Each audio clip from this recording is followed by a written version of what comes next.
Alright. And then YouTube. We got my channel.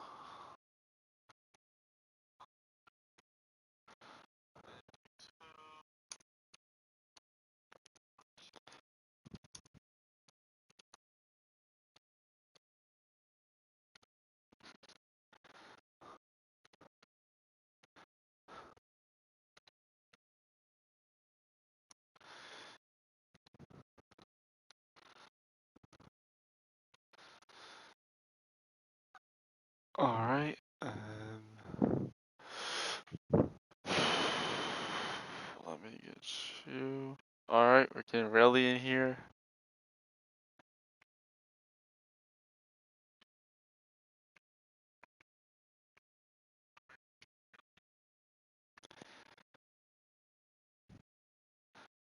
Alright, I'm inviting relly to the voice chat.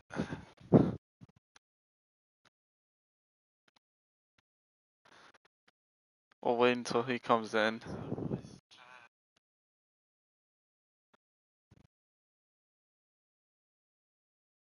What's up, relly? How you doing? Alright, relly. So first, we're gonna start off with the Cavs trade deadline talks because there's a lot to unpack here. Alright. Okay, so yesterday we heard a lot of things with Chris Fedor dropped a big bomb saying that many teams are interested in Larry Nance, including the Sixers, Pelicans, Mavs, Heat, and Timberwolves. The Timberwolves are the most aggressive. One team has offered multiple firsts for Larry Nance. Now, really, in your honest opinion, I know many Cavs fans are like, no, we don't want to trade Larry Nance. But would you trade Larry Nance?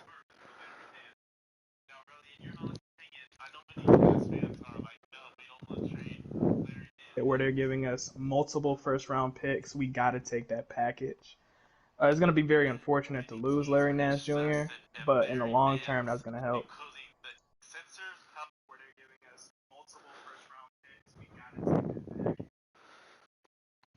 So you think they should take the multiple first round picks package for Larry Nance? If it's multiple first round picks, and we potentially, let's say we potentially get a player in that, you got to take that deal. You got no choice. You got to. But do you really want to trade Larry Nance in your honest opinion?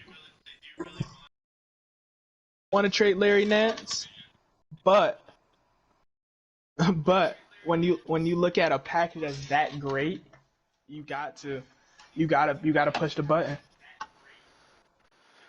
Alright. In my honest opinion, I don't want to trade Larry Nance unless it's a very good offer. The thing is really, Chris Fedor mentioned in the package in his article that the package would consist of 2 late firsts. Would you still do that? Too late first. Yeah. Honestly, yeah, because I mean, when you look at our track record, we got Kevin Porter Jr. late first round, and we've did it with Dylan Windler as well. So I mean, it's not out of our character to take those type of chances and potentially get a gem. Alright. So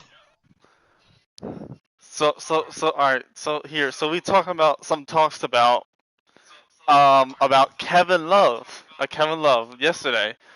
Mr. I think Chris Fedor said that the Mavs could be potentially interested in Kevin Love, and Sam Amico said the Kings are also interested. So how do you feel about that? Um, I can see that. I can truly see that. Um, that wouldn't be too bad. I can see Kevin Love being traded realistically to Sacramento. Um, but I can see why Dallas would really, really want Kevin Love right about now. Alright, so really, I know you probably won't because I heard that the Kings recently put Marvin Bagley in the trade discussion. So would you want Marvin Bagley back? I mean, by default, we have to take Marvin Bagley. As you know, I'm not too high on Marvin Bagley, but I think Cleveland is in a position where we could develop him. He's young enough to develop with the young guys, and Marvin Bagley wants to be a star, right? He would have that opportunity in Cleveland. I think Cleveland is in a weird position where the face of the franchise is literally up for grabs for anybody. Like even with Colin, like he's a great player, but he's not even validated as the face of the franchise yet. So that gives a lot of young talent on our team to really grab it.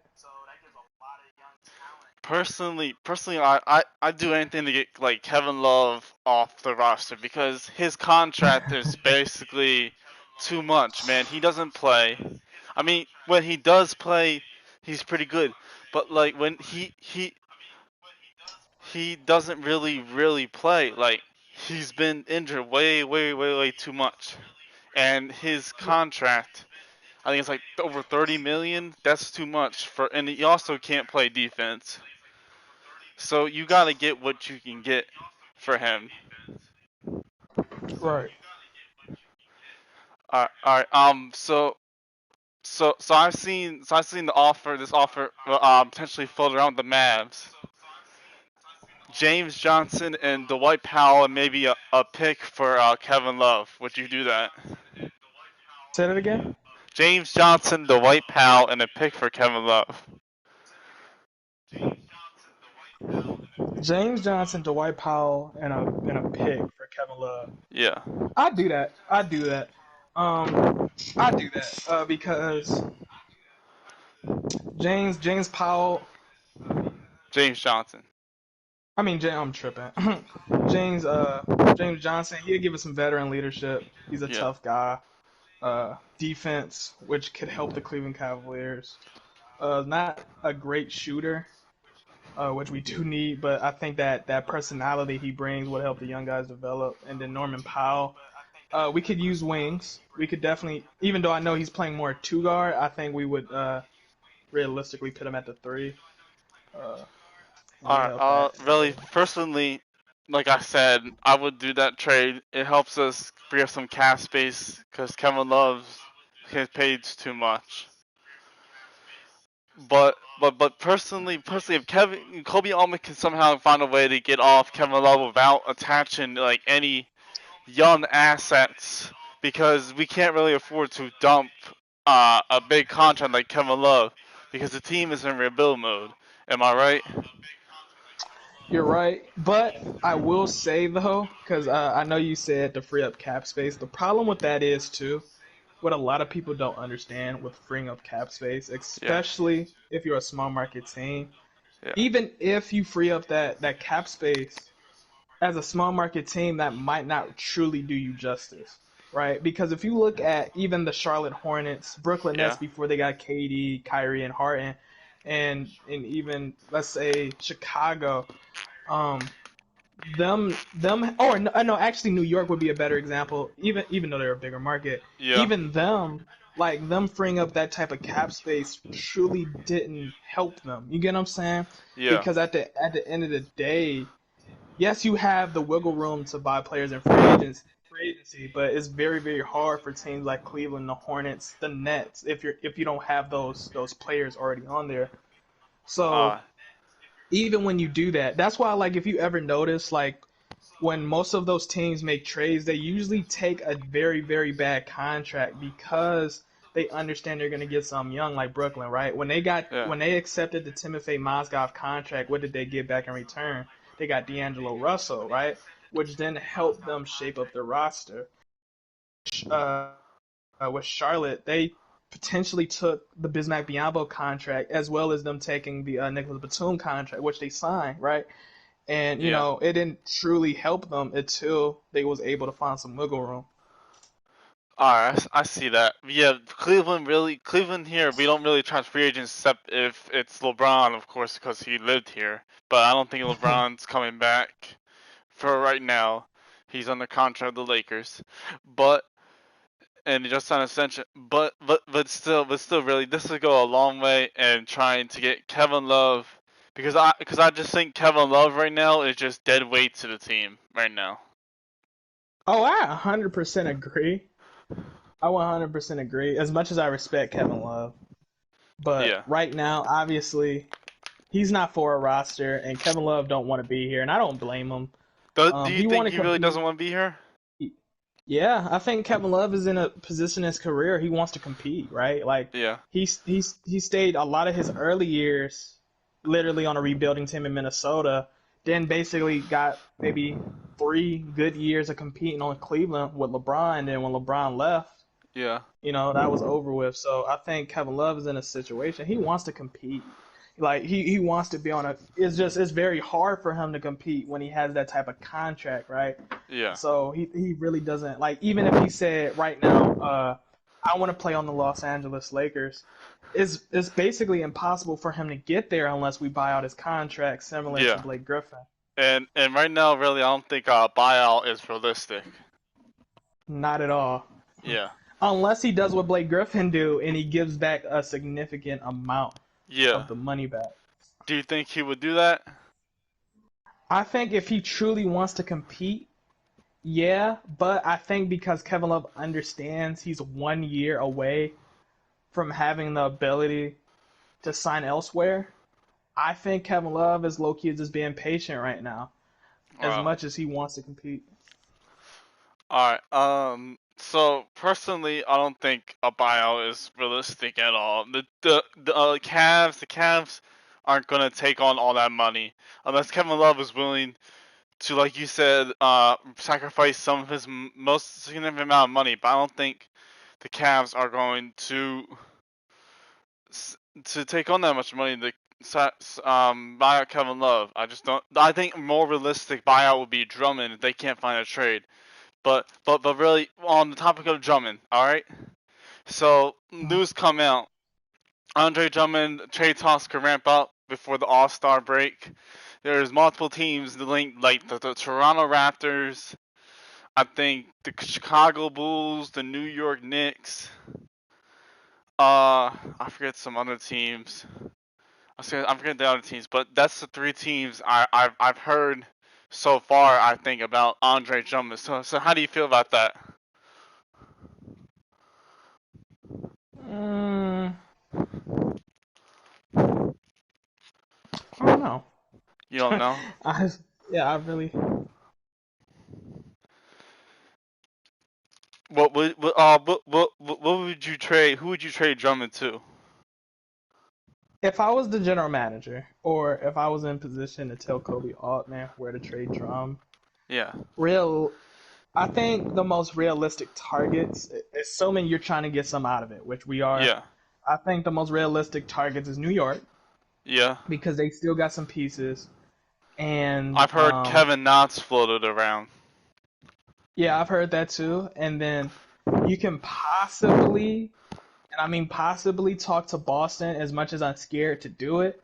But Boston also got some young guys and picks we can get in return for Andre Drummond as Yeah, but well. the thing is, I don't know. Boston doesn't have the money unless they're willing to trade Marcus Smart, which I don't think they're going to. Or Kemba Well, Walker. What would you say? they do have the money. It's just the fact that they would have to get a third team involved, Yeah. and I think that's something they would be willing to do. Especially that name you just said, Kemba. Yeah. Kemba, I think, is in a weird situation where they would pit him in the third team because Yeah. honestly, Kemba's a really great player, Yeah, but who's and gonna? he's very The thing is, who's gonna necessary. take his contract though? It's a lot of money. It's a lot of money, but it's not that bad for what he brings to a team. And it's a lot of playoff contending teams in the NBA that potentially would. Like Miami might like sincerely try to take that, or even the Clippers, right? They might even try to flip Luke Kennard and some pieces because they desperately need a player like that anyway. So it's a lot of teams that would be able to do it. It's just you just got to be technical with those Yeah. contracts. You almost got to do a perfect swap, which So is so so possible. Ryan, I also heard the Bulls possibility of Otto Porter swap. How you feel about that? I wouldn't do that at You want all. to do that? Would not do that, especially if that's one for one. I'm not giving up Andre Drummond for Otto Porter, who has an even worser contract and is a lot more injury prone. What about they added what about they added to- Tomas Satoransky? I'm not doing that. You're not doing And that? I like him because I've seen a lot of gameplay. Because I used to watch a lot of Washington Wizards games because Yeah. my favorite player John Wall was on there. Yeah. But I'm not doing that trade either. Like, yes, I know Thomas is like what a 6'7", 6'8" point guard, right? Yeah. He's a very great size point guard, but that doesn't make it any better to take an Otto Porter contract when his contract literally expires the same offseason as Drummond do. And if we were to re-sign Otto Porter, his contract is going to be ridiculous, right? Yeah. And I don't think that makes sense for us. What you don't think what'd you say about Andre Drummond and the Bulls again? Basically, like Andre Drummond for Chicago would be a perfect fit. But Yeah. for Cleveland to accept Otto Porter would not make any sense, right? He's an injury-prone player that would be expecting a lot of money this offseason. It Yeah. doesn't make sense. Like, yes, he would fill in the need of the power forward spot, small forward spot. You know, 6'8", you get what I'm saying? 6'8", 6'9", right? That's a very great size for a forward. But Yeah. it doesn't make sense for the Cleveland Cavaliers to basically break the bank for a player who has shown to be injury prone or get injured at least twice in the season, right? Even now, he's currently hurt, right? He's Yeah. recovering, and they're still trying to get him the green light. That doesn't make sense for us to truly take that contract on. All right. So we're going down a list. The Raptors here. Raptors are very interesting, really, because instead NBA Insider's ESPN mapped out a possible three-team trade involving Kyle Lowry. All right. So the Cavs would get Danny Green, Terrence Ferguson, Mike Scott, and a 2024 second rounder from Miami. The 76ers would get Kyle Lowry. Then the Raptors would get Andre Drummond, Tyrese Maxey, and picks. So how would you feel about that? I would like it. Huh? You liked it? I like it. Yeah, I like it. Tell me why you like it. For me, because you said what? You said Tyrese Maxey I and said the Raptors would get Andre Drummond, Tyrese Maxey, and picks. The 76ers would get Kyle Lowry, and the Cavs would get Mike Scott, Danny Green, Terrence Ferguson, and a 2024 second rounder from Miami. for starters, I got to start off with the picks, right? Because I like picks. Yeah. Now, Mike Muscala. No, Mike Scott. Mike Scott. Now, where did you say Mike Muscala was going? I said Mike Scott. Mike Scott and hold on. Okay, so Cleveland would get the picks. We would get Mike Scott and who else? Mike Scott, Terrence Ferguson, Danny Green, and a Terrence 2024 Ferguson. second. Okay, so Danny Green would give us shooting, but realistically we would end up double trading Danny Green. Yeah. Very similar to Houston with Karis LeVert. Yeah. Ferguson, I can see we would keep him. The pick, What about Mike Scott? and you said Mike Scott. Mike Scott, we might end up flipping him too, but I can see us keeping him because of that veteran presence, that energy he brings, and we need somebody like that. Like that's why I really like Taurean Prince. Yeah. I can see that trade, but we might have to flip both of those guys to playoff contenders who truly For need those two who? players. Flip who? With who? That's a great question. But it's a lot of playoff teams that would need those two caliber players. I think Cleveland's in a position where we're still building to truly need those players, so we don't Well, really you said need them. you flipped Danny Green. Yeah, we would. Yeah, we would flip Danny Green because we do need his talents, right? We do need shooters, right? Yeah. But Danny Green is also in a situation where shooters is very valuable to playoff and final contending teams, right? Yeah. Teams like the Nets, the Lakers, the Clippers, those type of teams would want him. And actually, we probably could trade him to the Clippers, who would probably want him just off of the fact that Kawhi already knows what he's getting out of him, right? They could use Yeah. those type of players. And Cleveland, like I said, yes, we need the shooters, but Yeah. at Danny Green's point of his career, he's trying to contend for titles. You know, that's why Yeah. he left Toronto to go to the Lakers, right? This is why they traded Danny Green to the Raptors when Kawhi was in that trade. You get what I'm saying? This Yeah. is why Danny Green was traded to the Philadelphia 76ers, right? They know what time it is, right? That's why Sam Presti, as soon as he got Danny Green, he flipped him like almost Yeah. instantly to the Sixers. So, yeah. Yeah, really, I really like that trade, but we never know what Kobe could do. I mean, he could possibly be able to and hopefully entice the Sixers into giving us Tyrese Maxey or maybe even Matisse Thybulle. That would which would be great. Yeah. Yeah, but but really, I think the most realistic would probably would Raptor trade with the Raptors probably be a Kyle Lowry 3-team trade. That's what I think if we were doing the trade with the Raptors. Yeah. It would have to be because we wouldn't take Kyle Lowry. I wouldn't make sense for us to take Kyle Lowry. All right, and then really, so Jetty Osman. I know many Cavs fans have been wanting him gone because he can't shoot. He really he's very inconsistent shooting wise, and it just feels like he's basically if he's not shooting, he's basically kind of It's useless on the court. worthless. So it seems to be interested in Cedi Osman like the Nets and the Clippers. So how would you feel about that?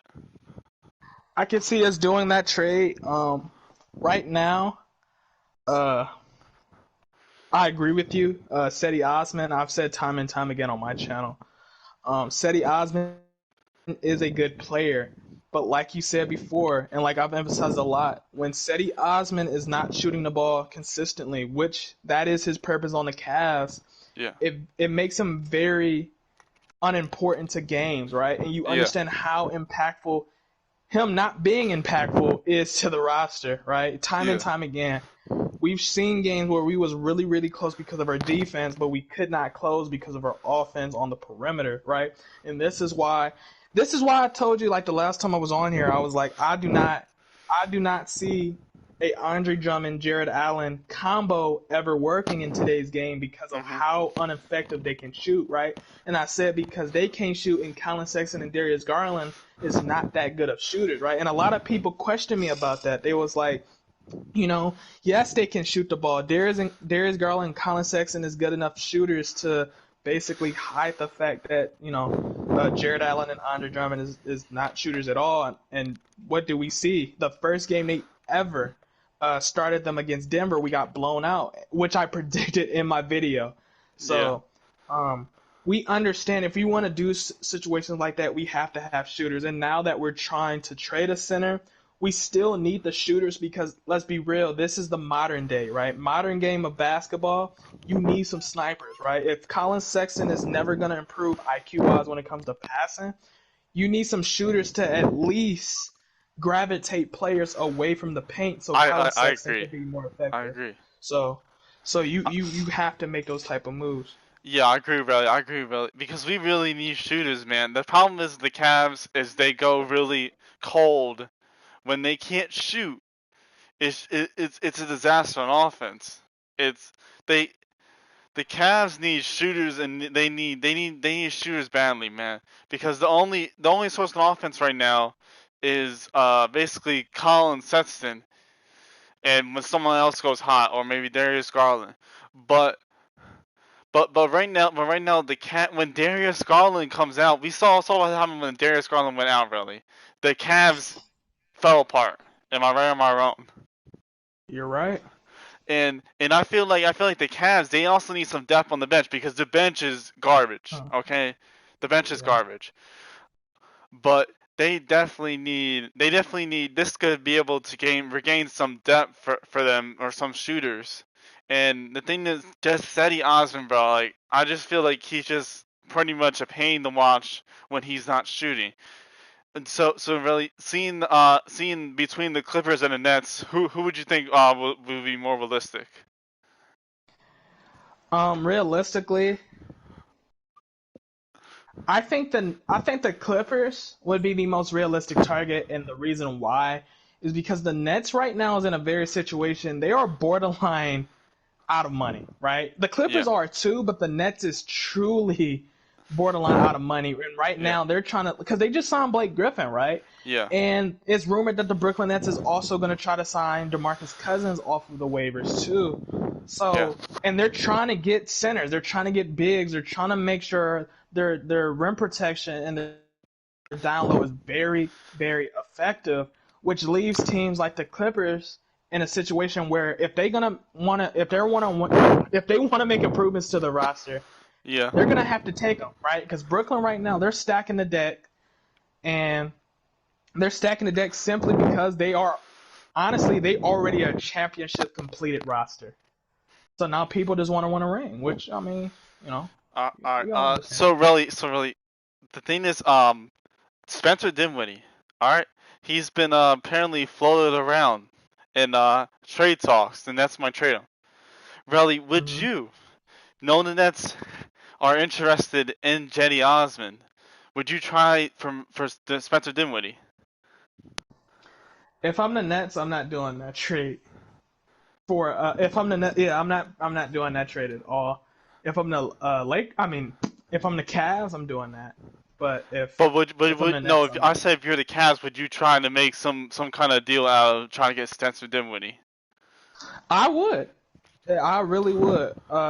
As much as we need wings, and we just gave up a wing for basically another starting caliber point guard. Yeah. Uh, I feel like the value and the need for Spencer Dinwiddie would be a lot higher than Cedi Osman, Yeah, right? because Even Cavs with Cavs right now they lack a backup guard. They don't have a backup point guard. yeah, Am I right, Riley? you're right. That You're right. The only problem though yeah. is uh the only problem is if you get Spencer Dinwiddie, you would be getting him with the expectation of him starting. Oh, really? Because yeah, because Spencer Dinwiddie, like, yes, he's on the bench technically for Brooklyn, right?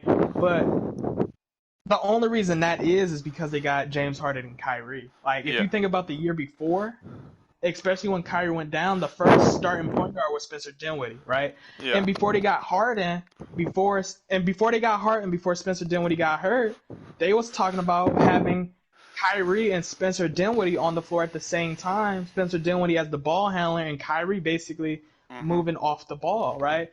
And I Yeah. think Spencer Dinwiddie's at a point. Yes, we know he wants to hoop, but he wants to start. He's a starting caliber point guard. Yeah.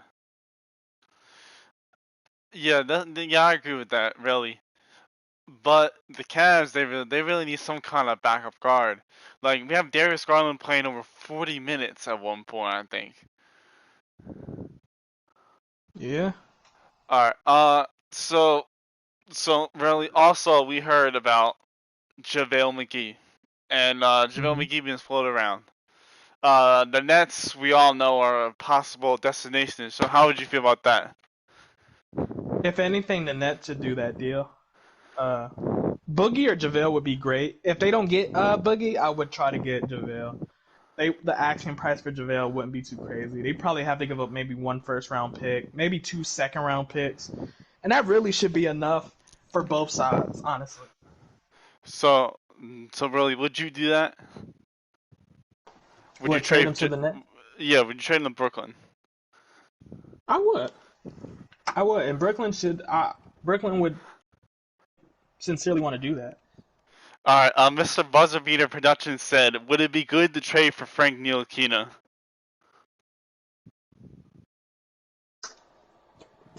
Frank, like, So this is probably mm, assuming that he'd be available in an Andre Drummond trade. mm, mm, yes and no. I mean, if we got Frank Ntilikina, we would be playing him exactly how we had Dante Exum. Yeah, You know what I'm saying? So he's not starting because he's the most seasoned. He's young, like he's young enough to relate, but he's old enough to know what he got to do, right? So he would help Darius Garland, Colin Sexton, be like, "Hey, this is what you got to do." So per obviously he wouldn't be the only one in that deal, but it would depend on what the overall package would be for Drum. personally, I wouldn't mind Frank Ntilikina. I think the Cavs lack a backup guard. They need some kind of guard, and Frank Ntilikina still has potential. He has amazing defense too. If you watch some of his highlights, I think he was locking down Kyrie or something. But the man has amazing defense. I don't know, the Cavs right now are at a point where they can probably take a risk on some young guys like Kevin Knox or Frank Ntilikina. Do you agree? Yeah, I would take a chance on Kevin Knox. We need a wing. We desperately need a wing. Like, and I will cry this out for a Buzzer while. beater We need a mentioned wing. said he is only 22, so he would fit right into our young core. He would. He would. It's just you're gonna have a conflict of issue. Well, obviously Frank Ntilikina is a restricted free agent, so you wouldn't have no problems in terms of that. But where you will have a conflict of issue, Frank Ntilikina is going to be at a point where he feels he could potentially be a starting caliber point guard. Do you really think so? I mean, when you're 22, yeah, you're like he hasn't even hit his prime yet, right? Mhm. And he hasn't hit his prime yet, nor has he truly seen for himself what his true potential is, right? And Yeah, if he's not getting a fair amount of tick or a chance to even start, you know what I'm saying? yeah. He's gonna gamble on himself. Like he's trying to get paid on that third on his well, technically his third contract, right? Mhm. This is why we've seen people like Markel Fultz and many other players test their luck. Like, Mhm. let me start. So Even Thomas Satoransky, if you want to be technical, he left Washington because he was like, yeah, hey man, John Wall, Bradley Beal, they're gonna be your guards of the future. I'm gonna go to Chicago. I'm trying to be a starting caliber point guard, which he was for yeah. that moment, and he got paid. So really, back to what was it? Oh, back to JaVale McGee. So you said you would trade him to the Nets, right? I would. Personally, really, a lot of Cavs fans are concerned with trading Andre Drummond and JaVale McGee because a lack of backup big. Would you be concerned about that? I would be concerned about that. That's a fair criticism, but you got to understand if you're trading Andre Drummond, which we have to now, Yeah. and you have JaVale McGee, who's once he's one of those players, he's at a point he's trying to compete for titles, right? Yeah. Look at the last three teams he's been on. He's been contending every year except now, right? Mhm. He's trying to contend for a title. So yes, I'm one of those people too who I would really love to keep JaVale McGee, Yeah. And but you cannot lose out on an opportunity to get some picks when you yeah. can potentially draft another big and help develop your future. Yeah, really. And that's what I'm saying. Like the thing is with JaVale McGee, is he really a long-term option? No. You gotta get value while Right, you can on these guys because this is a part of a rebuild. You gotta get value while you can. right, And right. especially since you didn't give up anything, basically anything to give up get JaVale McGee. Am I right, really? You're right. We only gave up one second round pick, and then we got the second round pick right back. So Yeah. absolutely right. So so really, Torian Prince has been also floated around in trade talks, and I know a lot of Cavs fans don't like him either. So how would you feel about that? That one, I know a lot of Cavs fans don't like Turian Prince, but I would really want to keep him. Really? I feel like it's a lot of small things he does on the court that goes unnoticed, particularly on defense and his communication on the court. Um, but like I said, if we get a package we can't refuse, we got to do what we got to do. But realistically, I don't want to trade him. I really think he's a great asset for the Cavs. I don't know really. He's getting paid a amount of money. I feel like he's on loan to an option. So I feel like we can look at the market around Torian Prince. This is all part of getting assets and flipping them. You could, but you don't want to overflip. You know what I mean? Yeah. You don't want to overflip because you mess around because some guys like especially Turian Prince is one of those players. that helps your development just because of the personality he has, right? Like Torian Prince is like a Jay Crowder type of guy, right? Like when you Well, find Jay the Crowder right didn't work young here. talent. Yeah, he didn't. No, he didn't work on Cleveland, but he worked on Boston, right? Yeah. Because if you look at Boston, when he originally got to Boston, that team was not considered gonna be playoff. Then you got Jay Crowder alongside with Isaiah Thomas, and the development just magically switched on, and we see Boston literally go from a non-playoff team to almost a finals contender roster. You get what I'm Uh huh. saying? And I think when you have a player like that, similar to that, which Turian Prince is, if you can get him around the right young guy that you see as the face of the franchise, he makes a difference, right? He might not be the guy that gives you 20 points, right? Uh Not huh. everybody can give you 20, 10, and 11, right? Sometimes it's the little things that a player like Turian Prince would do that just helps shape culture for your development. Yeah. So really, all right. So I'm gonna ask you some questions here. Andre Drummond, trade or buyout? Who do you think's gonna happen? Trade. Trade. It got to Reason? be a trade. Trade because Andre Drummond, what we noticed, and I think a lot of teams is noticing, is that Andre Drummond has value in modern day bigs, right? Yes, Andre Drummond is not the modern day big, right? Which means he can shoot, he can post up. You know what I'm saying? He's a decent size, right? Yeah. But Andre Drummond, what he does very, very well, that's huge in today's market, is defensive bigs. That's big man size. Andre Drummond is that. And he is a really great matter of fact, he's not great. He's an elite rebounder. He's been the number one rebounder for the past 3 or 4 years. You get what I'm saying? Mhm. So waiving Andre Drummond doesn't make sense. I think people who were saying that realistically was trying to call bluff on Cleveland because they Yeah. was hoping that they would have a chance. They would have a true chance of getting a basically an all-star caliber center without breaking team, right? And because they understand Cleveland is calling bluff, I think a lot of them is understanding it's gonna be via trade. It just Yeah. might not be to the team who realistically wanted Andre Drummond, who was probably a final contender team if they would have got Andre Drummond. Here's one thing here, really. After reading article, personally, I think a trade is going to happen. I think people are overestimating a buyout because he hasn't been traded yet. It takes a while to let trade materialize. That's why, and his big contract is tough to actually trade. But the thing is, let's just say if you're like Toronto or something, really. If you're Toronto, do you really see a realistic chance of winning a buyout against the Nets or Lakers? No. That Nope. gives them more reason to trade for Andre Drummond. Gives more teams like Toronto or the Bulls or the Knicks to actually trade for Andre Drummond because they know they're probably not going to win a buyout war against the Lakers or the Nets. Right.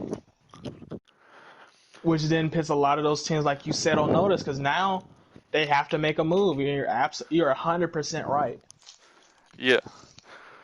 All right. Really, now big question here is Kevin Love, knowing his contract, his injury concerns. I heard in the article it's gonna be tough to move him because teams want teams want the Cavs to attach assets to move him off. But really, do you think he'll be traded?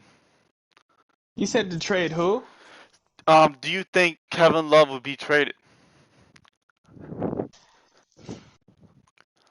For Kevin Love is going to be harder. It's going to be very, very hard. I think it's possible, but it's hard, right? Because Yeah. I have to be consistent. Because I said the same thing with Blake Griffin. I said, you know, realistically, y'all not trading that contract. And what happened? Y'all couldn't trade that contract. Y'all had to buy him out. And I Mhm. think Cleveland, realistically, I think it'd be more likely for us to buy out Kevin Love than it would be for us to buy out Andre Drummond. But if we can find a desperate team like what they Dallas said the Sacramento Kings and or Dallas, if they're willing to give up anything for Andre Drummond, I'm taking that deal. right? Yeah. Because right now Kevin Love value has dropped so significantly. You have to take whatever the best offer is, even Yeah, I if agree. it's just the bare minimum. Yeah, I agree. Personally, I don't think a trade's gonna happen because just reading, it doesn't look like it's likely, and it looks like the teams want the Cavs to attach assets to move off him. They basically view him as a negative asset right now or dead weight. But maybe a team, I'm hearing the Mavericks like Kevin Love next to Luka Doncic. That's what I'm hearing. But it's gonna be tough to move him because if you're a team like Dallas with KP's contract recently, are you going to invest to Kristaps and Kevin Love? Yeah, and the reason why I'm doing it is because that's kind of overstating because Kevin Love only got 1 or 2 years left on his contract. Yeah. So worst case scenario, Kevin Love is not a perfect fit, and you can't trade him. You only got 1 year to experience that. He's on the free agent market, and you get that 20 million back. You know what I'm Mhm. saying? So now you have a lot more wiggle room. Uh huh. All right. So Jake Bickerstaff, the big topic of this whole discussion, really here. Now I know some Cavs fans there's Cavs fans that want to keep him, but there's also Cavs fans that want him fired because of his rotations. So how do you feel about JB Bickerstaff right now? I'm that's kind of convenient because I made the video earlier, but Yeah, I'm on the side of it doesn't make sense to fire JB Bickerstaff right now. If you really look at the circumstance he's had, yes, he's had very questionable rotation moves, but if you look at it for what it is, he's had literally 1,001 players hurt at all time, yeah, and then he had to work with basically everybody on his roster being in trade rumors, right? yeah. So he's been in a situation where he couldn't necessarily play those guys a lot of minutes or really rotate them as much as he wanted to because he more than likely got orders from Kobe Altman or some higher up saying, hey, man, don't play on this amount of minutes because we might potentially trade that player, right? And we Yeah. don't want him to get hurt. Mhm. And I think this is not a very fair indication, right? I think the beginning of the season when the team was basically healthy was a fair indication. But I Mhm. think we could really judge JB Bickerstaff after the trade deadline, I trade especially deadline. if we make moves, right? Yeah, so, but if we don't make any moves, let's say hypothetically we don't make any moves, right? Yeah. Um, it don't make sense to fire JB Bickerstaff. I think we played our best defense with JB Bickerstaff. We Yeah, played but some of our best offense games is a with big JB concern. Bickerstaff. Yes, our offense is a big concern, but is it the coach fault or is it the players we have on the team? It's a good question. But a lot of yeah, I kind of agree with that, Rally right now because I feel like JB, JB in my opinion is an all right coach. I sometimes don't get his rotations late in the game, but the thing is he hasn't had a lot of work with. I mean, he's been having to start Dean Wade at power forward, and I Exactly. mean he's had a bad bench and all that stuff.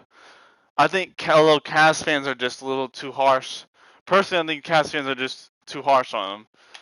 But right now, if he doesn't actually like improve, the team doesn't improve, fire him, fire him. If they get improvements, the team doesn't improve, fire him. But we'll have to see. I think it's a daily evaluation with him right now. I feel that. All right, really. So All Star game Mhm. on tonight. All right. So we just heard some news about Ben Simmons and Joel Embiid having COVID, and right now they're out. Well, they're out for the game, but they can't find replacements because it's too late. Mhm. Um, Zion Williamson is replacing him as a starter. Right now, we heard that Devin Booker out. Um, who else? Who else? Who else? Who else? Oh yeah, AD's out. and KD's out, of course. So looking at the teams, Relly, who do you think Hmm. is gonna win tonight? I got my money's on Team Braun. Yeah, Team Braun, I think he had the best team before injuries and after yeah, injuries. So I'm going all in with Braun. yeah. I think just Team LeBron is way more talented right now than Team KD. Personally, and it only hurt to have more injuries for Team KD because injuries, COVID been tearing up Team KD right now, and I just think you have LeBron, you have Giannis, you have Jokic, you have Luka, and you have Dame. How are they actually how is Team KD gonna stop all that, really? You can't. Exactly. Alright, really. So personally, there's been a lot of criticism with how Adam Silver's been handling the All Star game right now. Do you think he deserves it? Yeah, Yeah. because they shouldn't have had the All Star game. Like he originally told them they wasn't gonna have the All Star game Oh, why you think he shouldn't have it? because it's COVID-19. Like as we've already seen, just literally today, Yeah. Ben Simmons and Embiid can't play because of COVID. they approached somebody with COVID, right? And Yeah. this is in the All Star game. They're actually gonna have some fans. So, and this is where you have all of the best players in the league in, right? So Yeah. all it takes is one positive case they did not clear. And all of those players gotta be out on on a COVID protocol, right? Mhm. And because of the COVID protocol, they can't play. And a lot of those teams who's literally scratching in the playoffs is going to be killed by it because they do not have their players. Because look at it for what it is, right? Yeah. Miami has been struggling this Mhm. year, not because they're not talented, but because they've literally had every single player on a protocol. Like Jimmy Butler was out for almost 3 weeks, and he didn't Sheesh. even have it. He was just by somebody who potentially had the COVID-19, right? You get Yeah. what I'm saying? And it's a lot of those type of teams, those playoff caliber teams that's suffering, right? That's completely suffering right now, and I think the All Star game doesn't do any of them justice, right? Like Mhm. none of them wanted to play this All Star game. Like literally, none of those players really wanted to play this All Star game, and they made that abundantly clear. But you still had it, and we know why. They're trying to make their profits back. Trying to get Yeah. those TV deals back, but it doesn't do justice for the players. I agree with that. I feel like they should at least delay it or something, bro.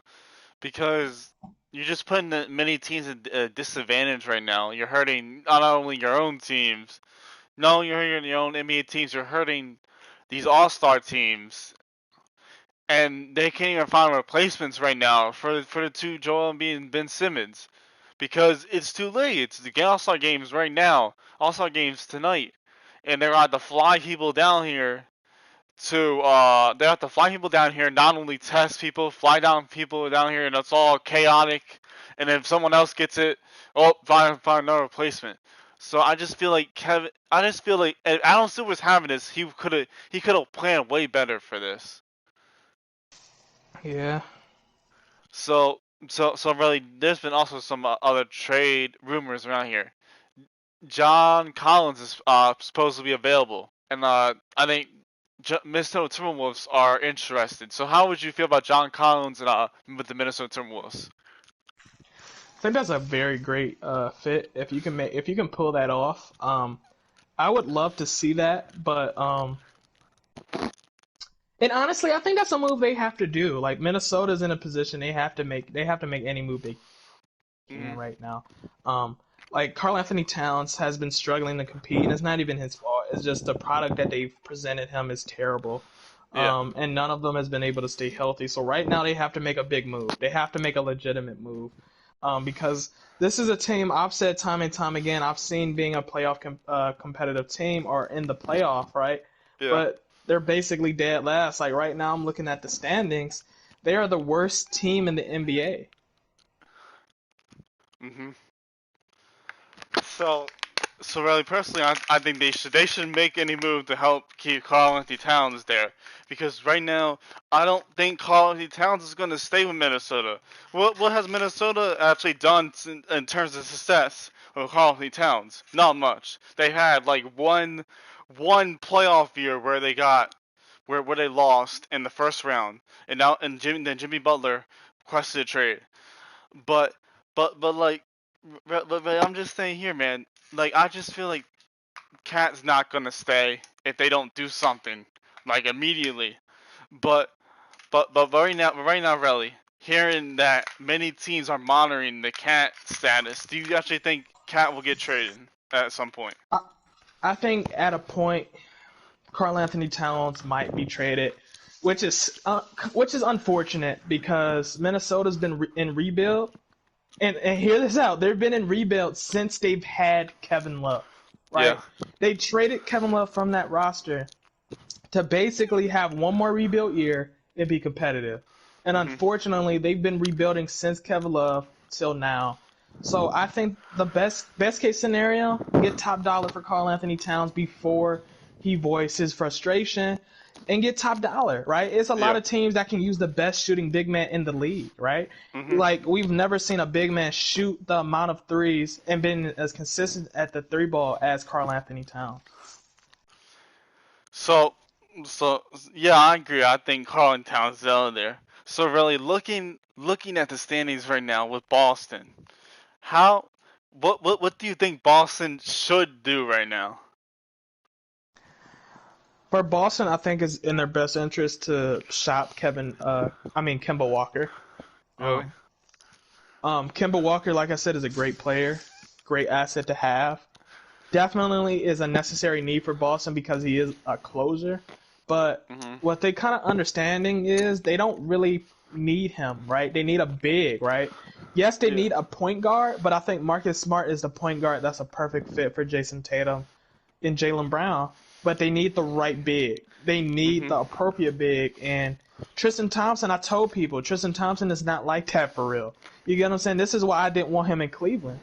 Um, not John Thies, but Daniel Thies. He's not he's not a realistic size for a big man, right? Uh And then huh. they're not playing Robert Williams out there, which they probably should give him more minutes. And Taco Fall, for some reason, he don't know how to use his size as a big. So, I mean, they need to cover that base. Yeah. Personally, I think Boston should make some moves. I've heard that they're not expected to right now, which is probably Danny Ainge's motto. But talking about Danny Ainge, really, I know we've had discussion before.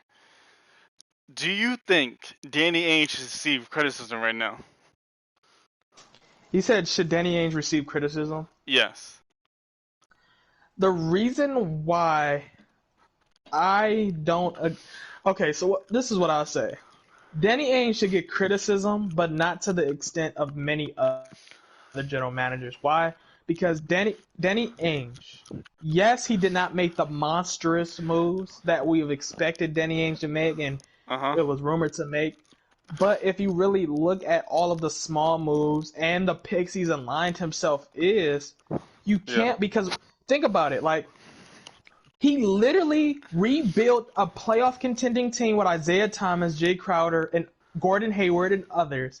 And within 1 year, literally drafted Jalen Brown, Jason Tatum, and has them almost championship or finals ready. You get what I'm saying? Mhm. But they're missing that one man. So it's like, it's kind of hard to say Danny Ainge should receive criticism when they're the fourth seed in the Eastern Conference, Yeah. even with them having problems.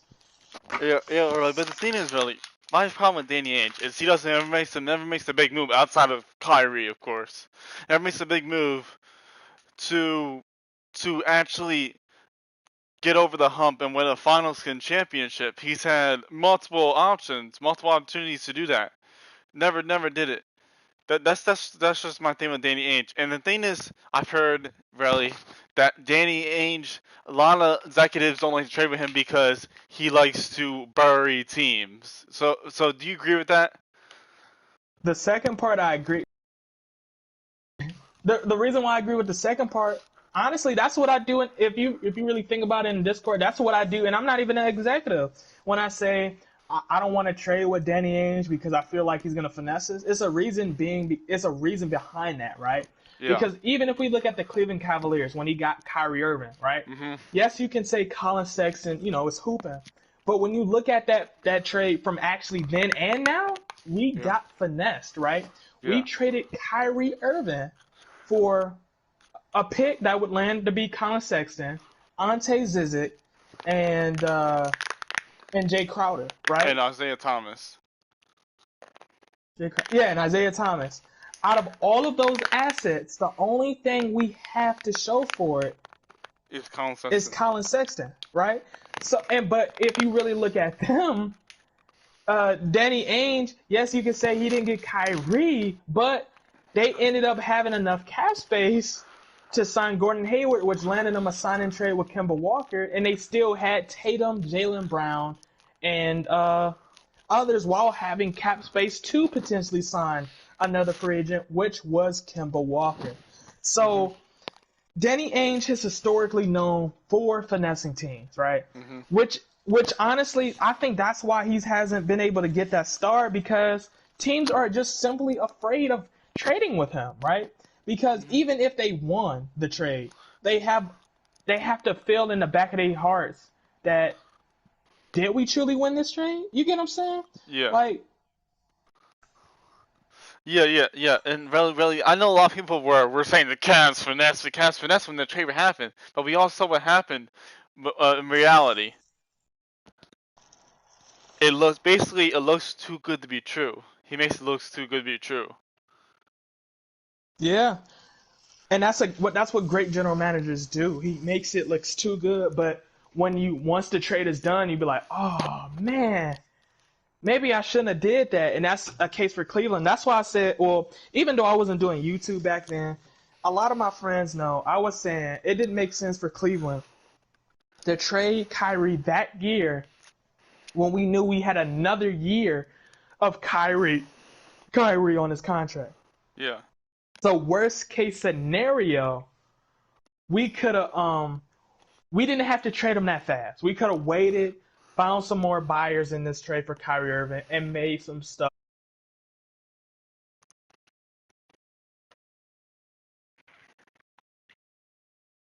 Mhm.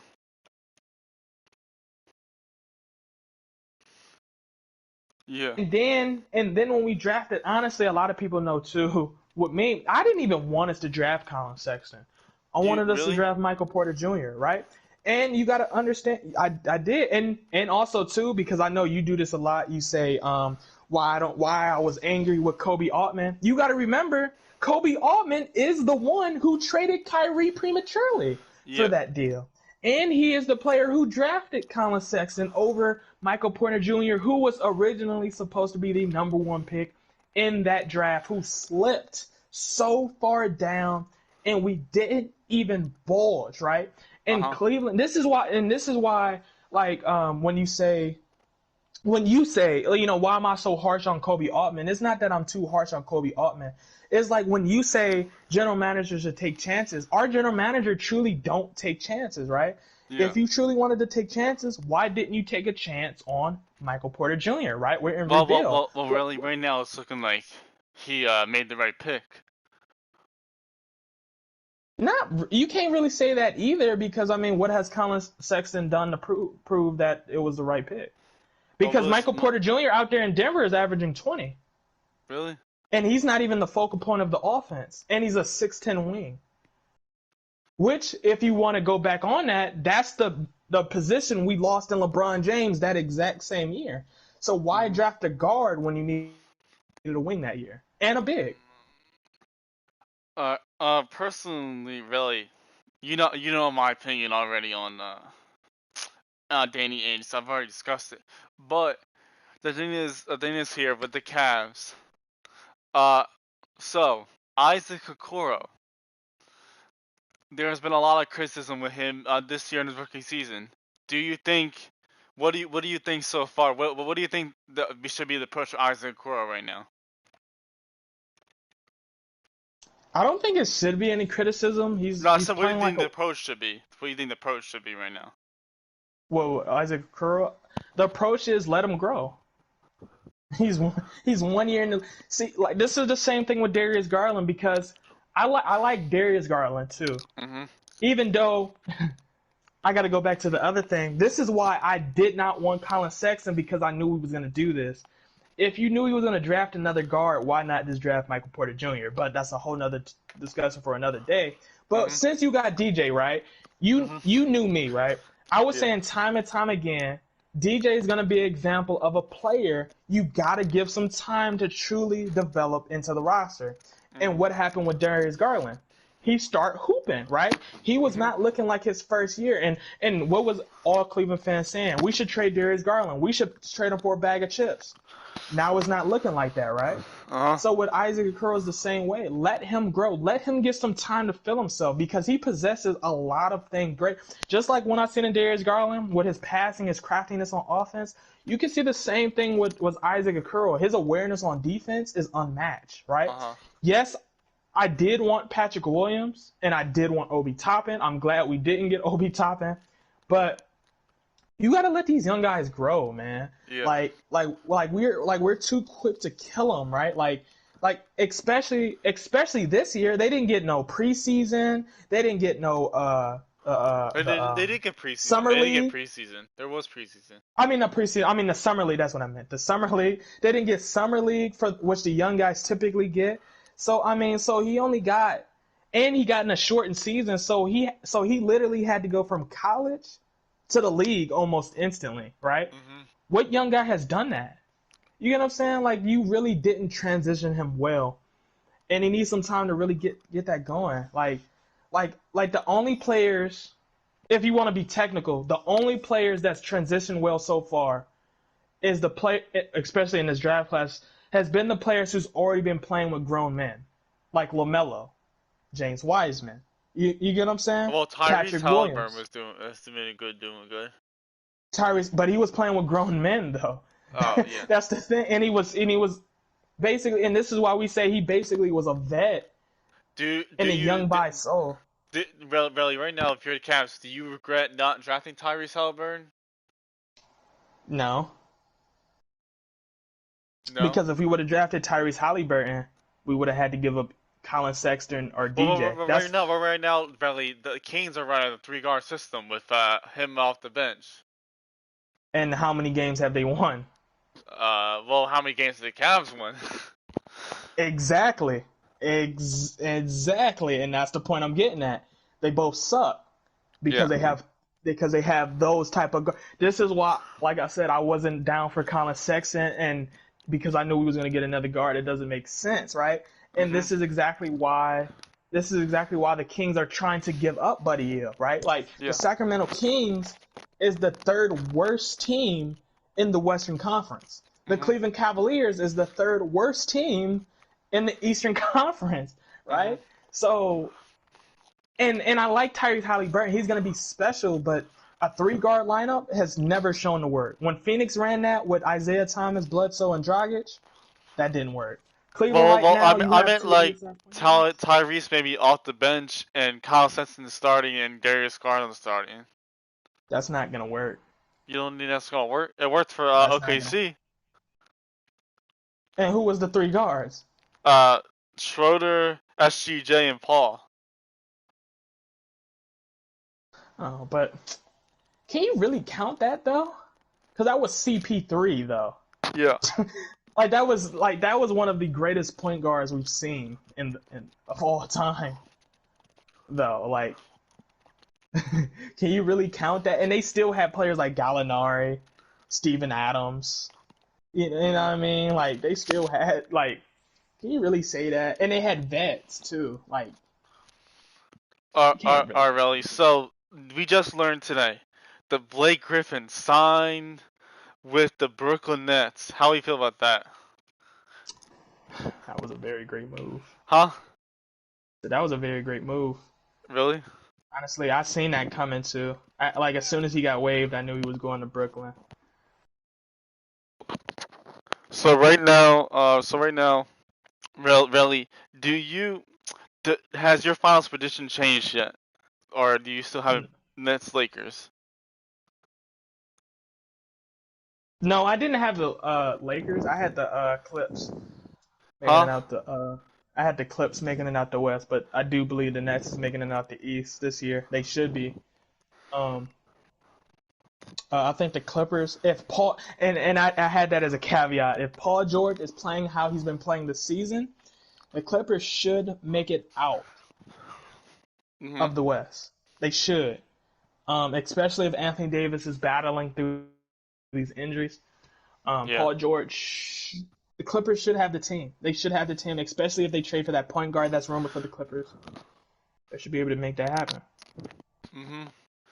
So personally, yeah, I think it's I mean Lakers Nets, but but really saying this, the Cavs with the East being so bad, do you think a play-in is a possibility for the Cavs?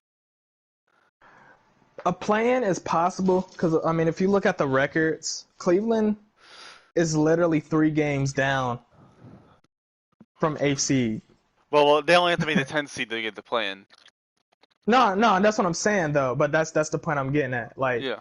so it's possible. That's my point. It's possible to get to the 8th or 10th seed. Yeah. We're only that many games down. Um, but things is going to have to happen. You get what I'm saying? Yeah. Which in the beginning of the season, I've said I think the Cleveland Cavaliers could get into the play-in. We could, but one of the things I said is the one that's going to be the question mark is chemistry, health, and how we develop the young guys, Mhm. right? And right now, health has been killing us, right? Yeah. It's been killing us since And preseason. It's been chemistry. killing us, and chemistry has been killing us. And basically just a lack of talent on offense. Yeah, which is where you have to. That's why I said you have to. That's where you have to criticize Kobe Altman because these are things he has seen. This is things he knew as problems, yet he has not addressed it. That's why, especially when people like try to get at me saying I hate on Kobe Altman, which is not true at all. It's just you can't be too blind to not see what he's not doing. Right? He does a lot of great things, like the Andre Drummond trade, brilliant. Like how he pulled that off, I do not know. But when you have Andre Drummond and you don't get anything around him, right? Because Kevin Love, Andre Drummond, and any other team would be a playoff contending team in the East, right? You Yeah. get what I'm saying? Especially if Colin Sexton makes Well, that jump. Kevin Love never stays healthy. That's true. But since you know that, you get some pieces of to fill that void or attempt to fill that void, Well, which the Kobe thing is, Altman did really, I not do. think the Kobe Altman is trying, but like we said, many teams want him to attach assets to get off the contract. But you don't necessarily have to trade Kevin Love though. Even if you wanted to, okay, let's use that then, right? You got to Yeah. pit some other assets. Then why didn't you pit Kevin Porter Jr. attached with Kevin Love then, when you had the opportunity to? Well, because he only went for You second could round have did pick. that, I mean, he only went huh? for second round pick, so Right. But you could have attached it with Kevin Love and got more though, are you sure, because really? you've seen. Because Kevin Love is seen as a negative asset. But and what was Kevin Porter Jr. considered? Well, Yet he was traded in 3 days, right? yeah, but he's only traded for like a second round, protected second round pick, so. But that's because we was desperate though. That's not because he was a bad player. I mean, if you look at his current stat, he's averaging almost 27 points in the G League, and they're Well, already moving him that's up the to the G main League, roster. really. We wanna chill on that because it's G League. I think right now you're particularly right now. I kind of hear you're in a situation where you're downplaying it while giving Kobe Altman excuses. Like, because if he really wanted to move on that Kevin Love contract, you pair him up with Kevin Porter Jr., you could have made that happen. That's the young guy they've been asking for. That's the Well, additional piece they've been asking for. And you had Kevin Porter Jr. in a situation where the league knew you was going to trade him. That's your fault. really, thing is right here, man. I'm just saying this. You're giving him excuses. That's what you're doing. If I'm you not really, giving him if excuses, really, because look, man, look. He was put in a situation where teams knew the Cavs had to trade him, and he had no exactly. leverage. And He had leverage. You had leverage. You had leverage when Kevin Porter Jr. was shown to be available. What you could have did, because if you think about it, you did not have to trade Kevin Porter Jr. that fast. What you could have did, you could have just had him on hold for the remainder, because how many years he had left on his contract? 3 years, right? but really, they wanted to build a good culture. I think that's why so they. don't play him. You did it with Andre Drummond. Well, they're trying to trade him Exactly. right now. They're trying to trade him right now. Exactly. So if you knew, and if you knew it was allegedly supposed to be culture, you sit him out like Andre Drummond and you wait for the buyer. He's a young guy with 3 additional years guaranteed on his contract. Why are you rushing? Especially if you say you trying to move on to Kevin Love contract, it doesn't make sense when we've seen Kobe Altman take these approaches with different players like Andre Drummond, like Kevin Love, like it's rumored to be with Larry Nance Jr., what we've seen him do with John Henson, what we've seen him do with Dante Exum, you know what I'm saying? What we've seen him do with other names. Matter of fact, what we just seen him do when he got Jared Allen, he did the exact same thing. So if you could do it then, you could do it now. So really, realistically, you really are giving him the excuse. Kobe Altman has shown he can be aggressive, right, when he Yeah, wants to. yeah. But it's been times where Kobe Altman has not been aggressive. And when he hasn't been aggressive, this is when he's been taken advantage of, right? Like the Kyrie Irving trade and like the Kevin Porter Jr. trade and potentially like the Kevin Love trade, right? If you really wanted to get rid of Kevin Love, you would have paired him up or attached Kevin Porter Jr. and So possibly JaVale McGee. so really, I want to hear your full overview of Kobe Altman. How you feel about him? Kobe Altman, if I had to do it on a 10-point scale, I would give him a 7, right? Yes. He's made some good moves. Like the Jared Allen deal was a good move because he had no business in that deal. The Andre Drummond, he had no business of being the sweepstakes for Andre Drummond. But the Kyrie Irving deal was terrible. The Colin Sexton draft was questionable. Really? Even though And he got Colin Sexton, who was doing he's carrying the team right now. but we won 14 games. Will we be We won winning 14 games. We won 14 games, and who did you draft a year after that? Darius Garland? Well, Darius Who's Garland, they've who's been who's a testing been point guard balling. who's the exact same position, the same size. If you knew he was going to draft a point guard, why didn't you just draft Michael Porter Jr. Take the chance if you knew he was going to be once again in lottery, like I predicted when we made that. When we drafted Colin Sexton. So really, overall, why do you give him a 7 though? Because I give him a 7 because he's not bad. He's not the Portland Trailblazers general manager Neil O'Shea bad.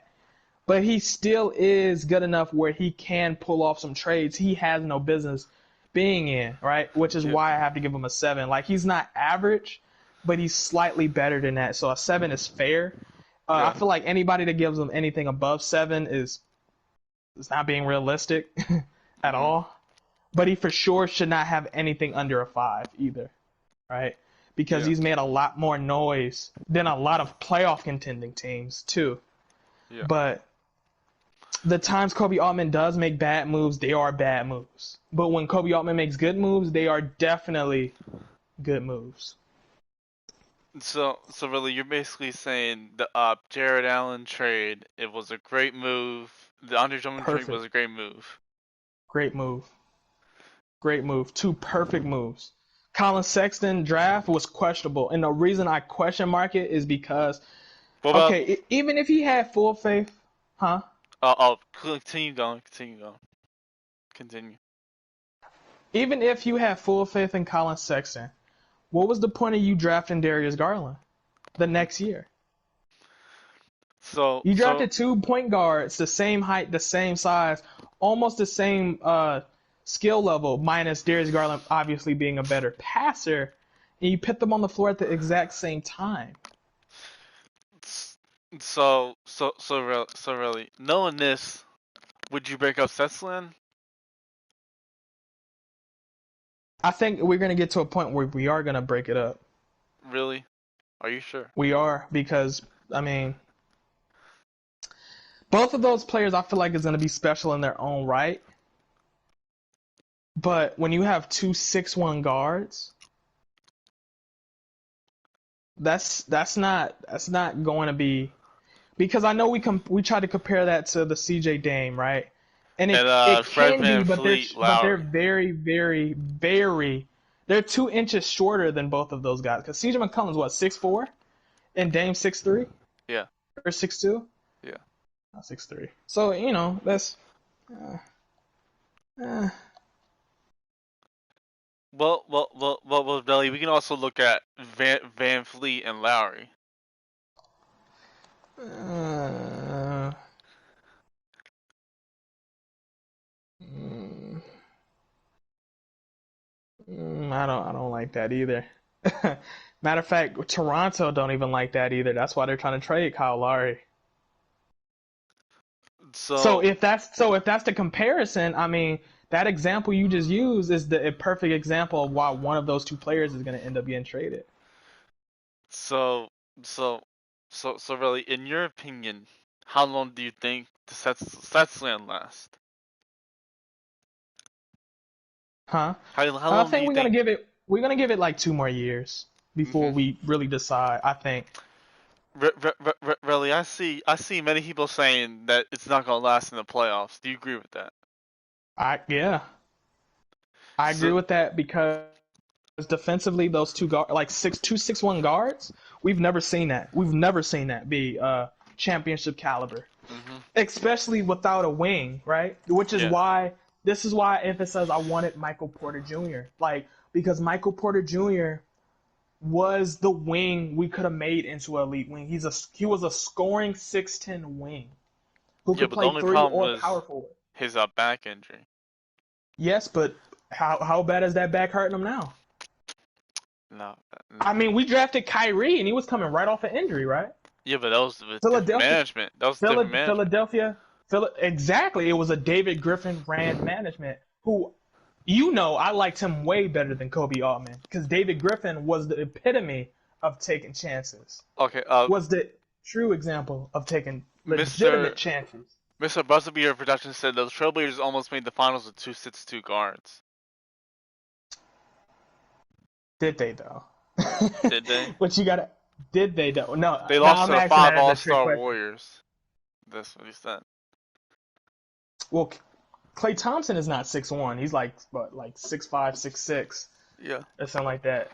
And Steph Curry is 6'3", right? hmm And even them, they ended up getting a wing in Kevin Durant. So you can't say that. Like it's not one team like that. Portland, and honestly, that's one of the main complaints why we've said they can't get over the hump because their guards is just too short and they're too inconsistent. hmm And this is why Portland, and this is why I feel like Dame always get constantly disrespected because of that exact same thing, right? Like Yeah. you have two guards who's literally basically the exact same style of play, which is not allowing them to get over the hump because if one is cold and the other one doing the exact same thing, and the other player that's cold can't do anything else to the roster, they're not making out the West. This is why Portland has never made it out the West. This is why, So if you look at all of the elite teams that's made it to the finals, has had elite wings, or the secondary player was so significantly different than the other. It was unbalanced. Like, okay, let's look at the Lakers, right? LeBron hmm and AD, right? hmm Let's be real. Let's Miami Heat, Jimmy Butler and Bam Bam. You get what I'm saying? Yeah. Like, you gotta really say the story in full context. Even in Brooklyn, right? hmm Like let's be real. You gotta really say it in context. Even Boston, right? I mean, yes, they have Kemba, but their best two players is two wings. You get what I'm saying? Like Toronto. Their best year is when they had Kawhi. Now that you look at Toronto now with Van Fleet and Kyle Lowry, we do not fear them as a championship contender, right? Yeah. So really, in your honest opinion, who's the guy that gets moved? Off what team? Uh, the Setsland. Who's the guy getting moved? I think Garland realistically will be the one who's going to be moved, which is unfortunate. I really like Garland, but Colin Sexton he's proven himself as a scorer. Mhm. He's proven himself as a bucket. So, uh, So, so really, the thing is with me. I mean, I just think you're kind of a little too harsh on the set slam thing. It looks like I don't they're think balling so. together. I think y'all being. I think y'all are being too easy on him. Like, yes, they can be nice together, but I mean, like we're truly saying that when they haven't proved anything, and a lot of that has to deal with Kobe Altman because he hasn't gotten the pieces for them. Yes, they can be a playoff team, but will they be a finals team? Well, he's got Isaac Can you say Coro. that confidently? He got Isaac Coro and Jared Allen. Do you do you think that's enough to get to the finals? No. Well, that's why it's a So rebuilding what are we? process. That's why we're a rebuilding process. which is a why, and part of the rebuild, you try to find which players will help you get to the finals, right? Two All right. guards like that, 2-6-1 guard has not proven to do that. It's just NBA facts. Like it has never. All of the elite championship teams has had legitimate size to the roster, even at that guard position. All right, really. Knowing this, what you're saying. Last year draft, Melo. If the Cavs had the opportunity to draft the Melo, do you think they would do it? Yeah, Really? yeah. And They would would you have do got it? Lamelo Ball. Would you do it? Yeah, but then I would have had to trade Garland or Sexton, and I would have traded Garland because I want Lamelo Ball facilitating that offense. I All want right. that 6'7", 6'6", 6'7" point guard. Like you see what he's doing out there in Charlotte. I mean, Mhm. like you see Bridges looking the best form of himself ever And now that he got Gordon Lamelo Hayward. Ball. Gordon Hayward. Even though Gordon Hayward's like he can create a shot, he didn't really need Lamelo Ball, but but if you look at all the other low key talent like Malik Monk, like he's having some of the best years he's had Yeah. with Lamelo Ball. Like you know what I'm saying? Scary Terry has had some of the best And they also performances got with Lamelo Ball. Devontae Graham. Well, he's hurt though, Oh. so he's hurt. But But really, okay. Buzzer beater production said, "Do you think we could bench Garland and try to get a real shooting guard in this draft, like a Jalen Green?" we could, but we might mess around and have to attach something to that. Probably not another play. I would hope not another player. Probably our pick. We probably have to give up Garland and whatever pick we had in that first round to get that player. Do you I can think see us so? doing that. Because right now the Cavs are number 5 in Tankathon. So Yeah, but I'm assuming that because you got to think the draft lottery is not the same as how it used to be. So yes. even if even if like the last 2 years we've had the best odds to get number one, yet we haven't Mhm. even cracked top three the past 2 years. You get what I'm saying? Yeah. So it's a chance that we might not even, like I said, get that top three pick. So we may have to trade up. Worst case scenario. But if we do, let's say we do get him, draft him. Draft him. But honestly, I still would potentially shop Darius Garland. I love Darius Garland, but I think Darius Garland once again is going to be in a situation he wants to hoop. He's a good player. He just got to develop, right? He just got to develop, and he needs an organization that trusts him. Cleveland trusts him, but I just don't know where his mental at when it comes to that. So really, you get number 1 pick. Are you going Kate Mm, Cunningham? yeah, Yeah. yeah, that boy's a dog, man. You So where are got you? to So where would you put Cade in the lineup?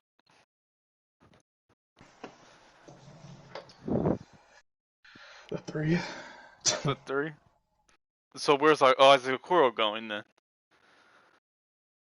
Probably the bench. You want to bench Isaac Okoro? Yeah. Well, why is that? It's not to be negative though, but just I just want to see it. Like even if I do what JB Bickerstaff do and just let them compete for it, know what I'm saying, for that starting position, just just let them, because Isaac Okoro was also height wise was undersized for that to play the three anyway. I Mm-hmm. always seen him to be a two guard who could potentially switch off to threes. You get what I'm saying? So So really, there's a big question here about with Cavs fans. Would you take Jalen Green or like a Jalen Green or Jalen Suggs in this draft?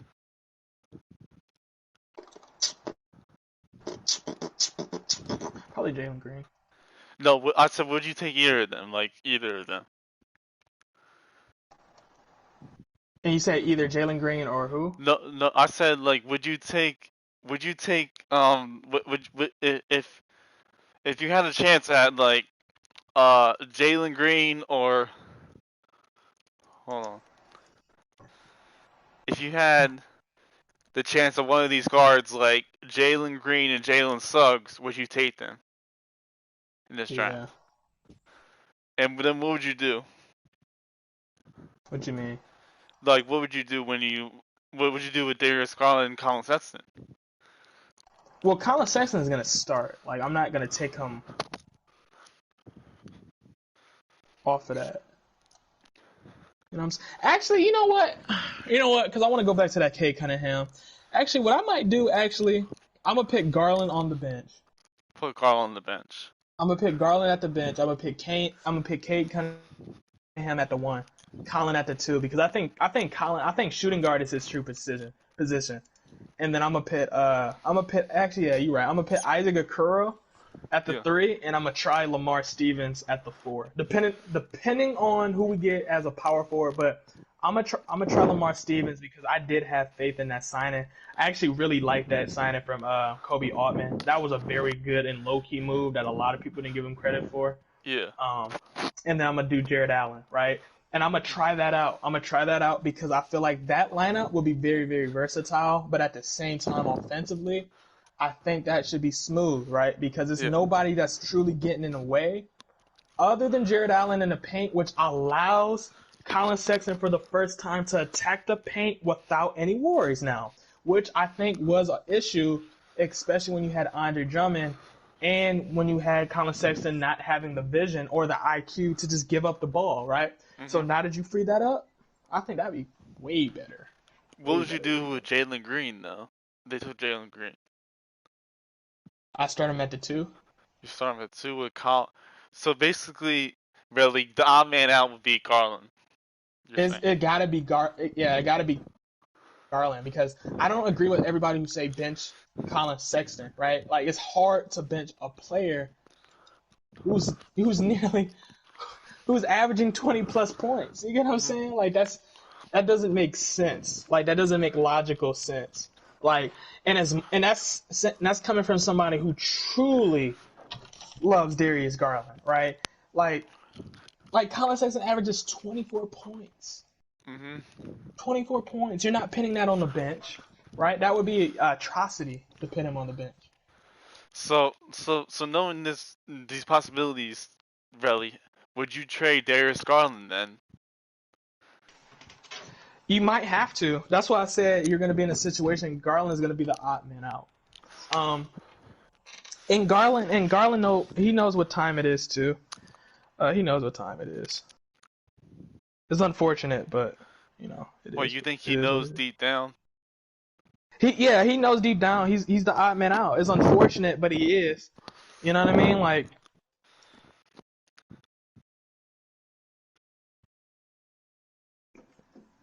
it's kind of inevitable Alright, right now. alright. So BuzzFeed production said, do you think in the future that Garland can play a Mo Williams type role on the bench?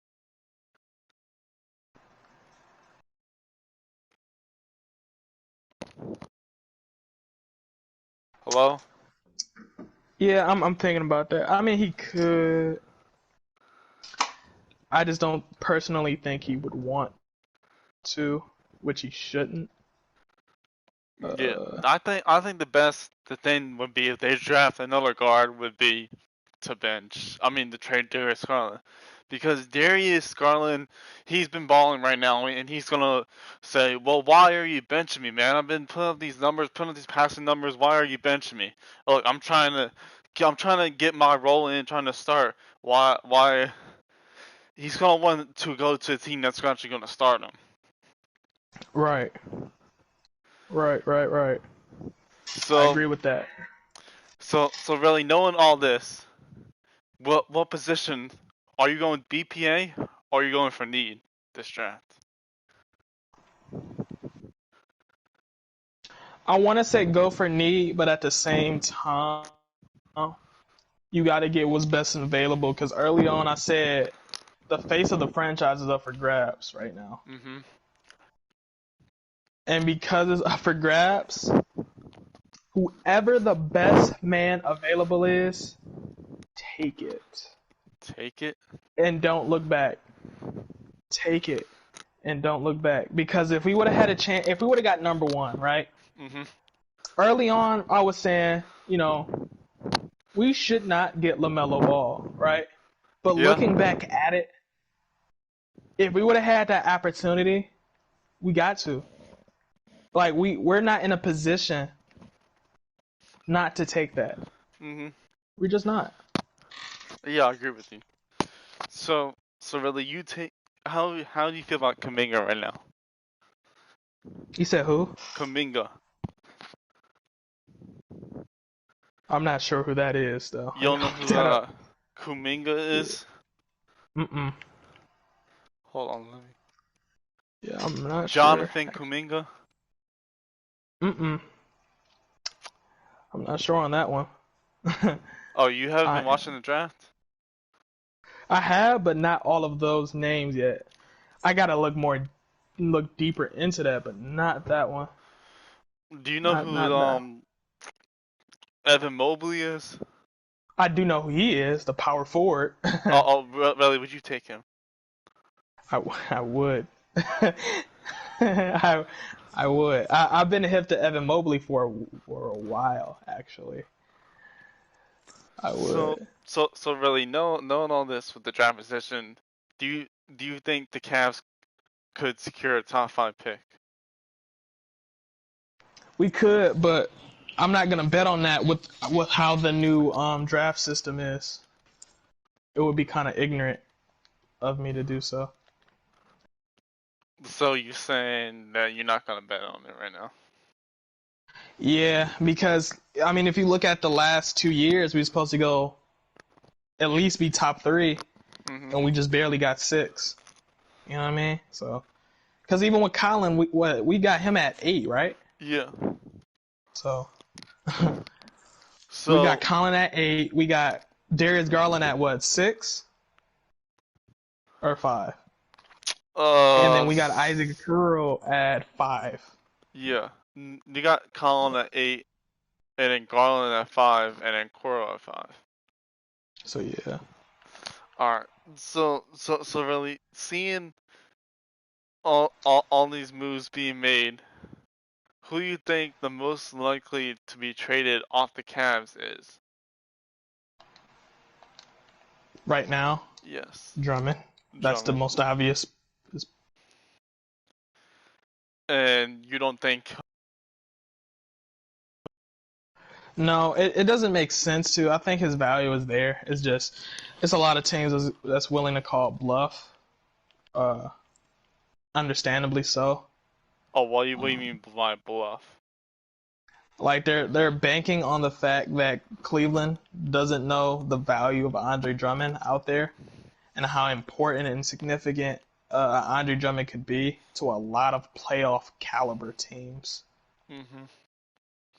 So so really, no, knowing this, do Hmm. you do you think? Hold on, what was I gonna say? So seeing the Warriors What would you Mhm. do if you're the Warriors right now? If I'm the if I'm the Warriors, I'm just keeping my eyes open. Really? Really. I mean, it's not really much you can do right now. Um, but keep your eyes open. Do you think Bradley Beal should still stay in Do you think Bradley Beal should stay in Washington? No, not at all. Well, But he's a loyal guy. He's a very loyal guy, and I respect that. But it's only hurting him staying there because they're not getting him anybody that's gonna make him better. And it's unfortunate because he's gonna be the one that's hurt by it, even though he's literally carrying those guys. Like, uh, so really saying this with the Cavs. What do you think? What kind of moves do you think the Cavs should make? he said the Cavs should make. Yeah. Well, we need to look for some young. We need to look for picks and young shooters. Mhm. So you don't think they should make any big moves? Like, I mean, it's gonna be hard for us to make. I mean, for Cleveland, we of course we want them to make because we're fans, but it's gonna be very very hard for them to make those caliber type of moves. You get what I'm saying? Like very so very hard. so really, do you think the Cavs make a trade before the All Star break? During the All Star break, I meant. During the All Star break, Yeah.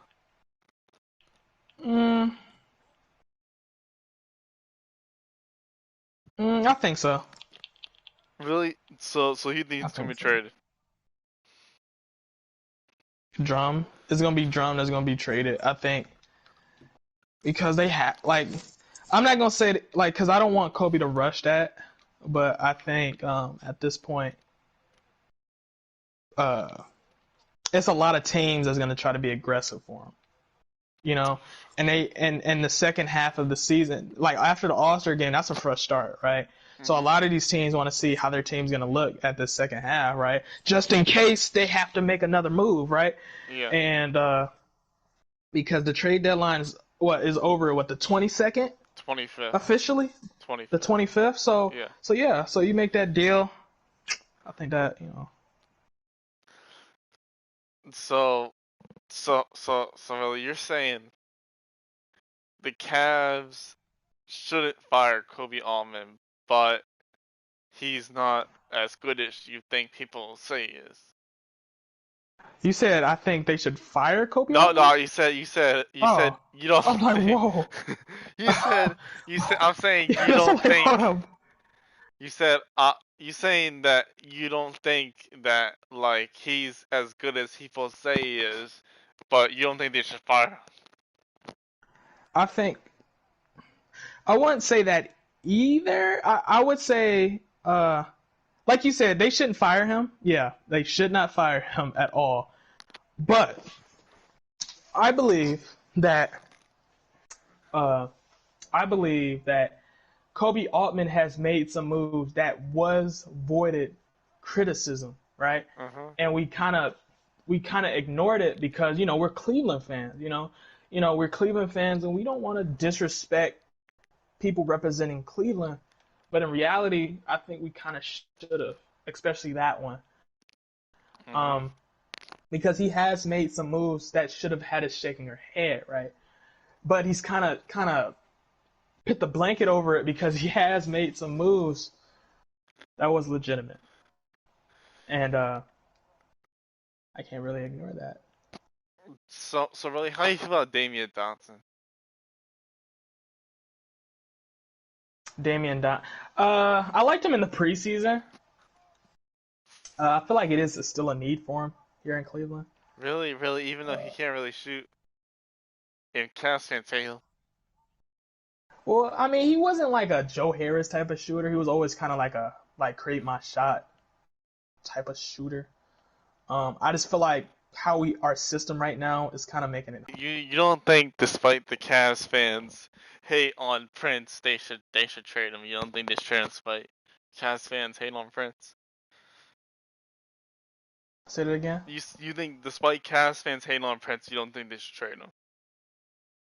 I don't think they should trade him. I think we're gonna see how important he is the longer we have him. Um, Really, I honestly, man, about Larry Nance, because you seem more willing to trade Larry Nance than many of the fan base. Why is that? you said why am I? Because the package. Because I'm not willing to trade Larry Nance at all. Like if you watch my video today, I don't want to trade Larry Nance at all. But if you look at the rumors, Larry Yeah. Nance is probably going to land as the best package out of everybody we have in trade talks. Mhm. So, and because of that, if a team is going to give us, like you said, potentially multiple first round picks, you have to take that, right? If Mhm. you're in rebuild mode and you're scared to take a chance at rebuilding your roster, that's what I mean by you have to give Kobe Altman criticism because that's unfair. Like you said, you was just bashing Danny Ainge for not taking chances, and now ours is not taking chances, and you're not you're not giving him that. Really, the thing is, man, the thing is, you gotta. Nance is a leader. He's loyal to Cleveland. He's a leader. The fans love him, and So if they give you three first round picks, you're not taking that deal. well, obviously, but the fans love him. Are you gonna find Larry Nance? Are you gonna make a Larry Nance for two late firsts that aren't going? That is basically a crapshoot. Or are you going to replace the leadership, the chemistry, all that love for Cleveland with what you're getting? Mhm. But really, I was I'll continue. I say if that's your reason behind not drafting, I mean not drafting, trading to get those potential picks because you're afraid that they're going to be late, we would have never had Dylan Windler. We would have never had Kevin Porter Jr. Hmm. But those are outliers for a reason. Not really, because outliers would be Draymond Green. Outliers would be Bobo being that late in the second round. Hmm. Did you This is want the the Cavs first round trade? we're talking Did about. you want the Cavs to take Bobo? No, No. no, but I wasn't. I was never high on Bobo, but I do think Bobo still. I actually that draft, or it might have been a year after. Taco Fall was in it, and he went undrafted. I wanted us to sign him just because he was 7'6", 7'5". Train him up. But like I said, we don't take chances. But you know So, who did take that chance was Boston, well, which he's is been which a is ironic. failure basically. You can't really. I mean, but you knew he was unskilled though. And the point is you develop that guy like because right now you can't really say he's a failure at all because he was undrafted. Like it's no downfall in signing So, him. really, the thing is here. Alright, do you think, despite Kobe Altman saying Larry Nance is not available, do you think he gives in and trades him? Hold up, say that again. Do you think, despite him saying the teams he's not available, do you think he ends up giving in and trading him? Who Larry Nance? Yeah. If the package is good enough, right, and that's why I have to keep emphasizing. If the package is good enough, you have to take that deal. Because like I said in my video, I don't want to trade Larry Nance. I agree with you guys. I understand, like Larry Nance, especially this season. The more and more I watch games, the more and more I see how impactful he is, and how much he's improved, and how necessary he is to the roster. Like he's rebounding, he's playmaking, he's shooting the three from the corner. He's Hmm. doing a lot of things well, right? Yeah. But if you know you're gonna get a package that's better than any package you're gonna get from Andre Drummond, Kevin Love, JaVale McGee, and you're gonna sit here and say, I'm not gonna take that deal because I'm afraid of getting a late first round, you're not really trying to rebuild for real. You're trying to stay where you're at, and we're not in a position to try to stay where we at. Hmm. So do you think Kobe Altman does it though? Kobe Altman, what? Do you think Kobe Altman does it though? Gives in? I don't know if he gives in, but I think he considers it. You have to at this point. Like Cleveland, like that's why I wanted us to draft Kevin Porter Jr. because we're in a position. Why not potentially take a good risk? You get what I'm saying? Hmm. A good risk. Well, come on to Kevin Porter Jr. Do you think they made the right decision on trading him? You said Do you you think said they in made terms the of right Kevin Porter decision Jr. of trading him? No, No. no, no. Or at least not how we traded him. Because that's what I'm saying. When Kobe Altman is forced in a situation where he has to rush, you can tell. You can tell, and this is the criticism he didn't face. Like that Kevin Porter, like if you gave Kobe Altman leeway on that Kevin Porter Jr. trade, you're arguably a terrible Cleveland fan. I'm sorry because that one was bad. We got a second round pick for a player Well, well, well, who's well, well, well. The thing is, 21, 22 years old. the thing is, No, the thing is, no. rally. Will we get anything better though? You wouldn't have known because you traded him in 3 days. You tr- let's put this in perspective.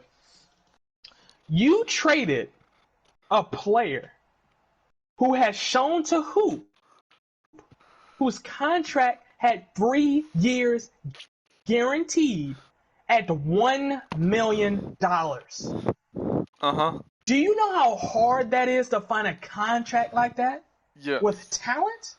Yes. And you traded it for a second round pick.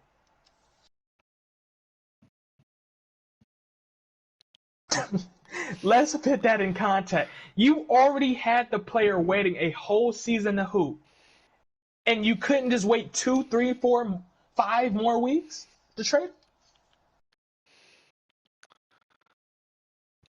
That's all I'm saying. That's all I'm saying. We got to be fair, and we're not being fair. Well, really, We're giving them leeway. personally, man, I disagree with you because I don't think he had any leverage in this.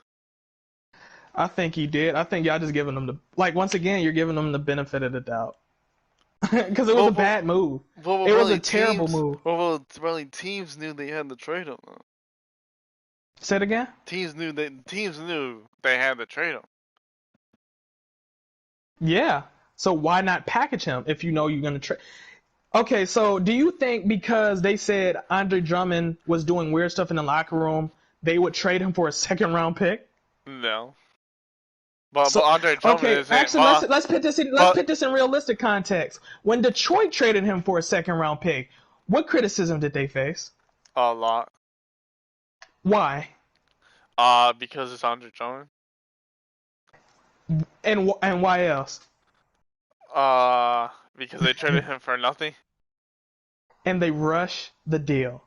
They Well, went they from waited till Andre deadline Drummond day. potentially getting them 2 young guys from Atlanta and 2 first-round picks to trading him for John Henson, a second-round pick, and Brandon Knight. Hmm. Well, really, you have to look at the situation here. KPJ had a lot of off the court stuff, a lot of You're off court giving him, issues. you're giving him a lot of leeway. You're giving him an excuse that he does not deserve. He does not deserve those excuses. I'm sorry. I'm not down for that. Because you know, bro. You know that's not right. So the buzzer beater asked, "Do you think we could have kept KPJ?" We could have kept KPJ. It would have been tough, but he was so young. Uh huh. I think he put us in a situation we could have just said, because they even came up reports Kobe Altman didn't even want to trade Kevin Porter Jr. The team itself did not want to lose Kevin Porter Jr., but you still did it. Well, really, they're kind of put into a bind. No, they forced themselves in a bind. They could have waited. Even if you wanted to trade it, you could have waited. You did not have to trade him that fast. You didn't. You really didn't. The contract's guaranteed. You're not in no rush to move that contract. That's what a lot of people is literally ignoring. Like, you did not have to move that contract that year. You could have just sat him out that whole season and traded him in the offseason, but you didn't. You know why? Because you was rushed. You rushed yourself in a bad situation because you felt cornered. If Danny Ainge was in the exact same situation, he would not have just gotten a second round pick. I promise you.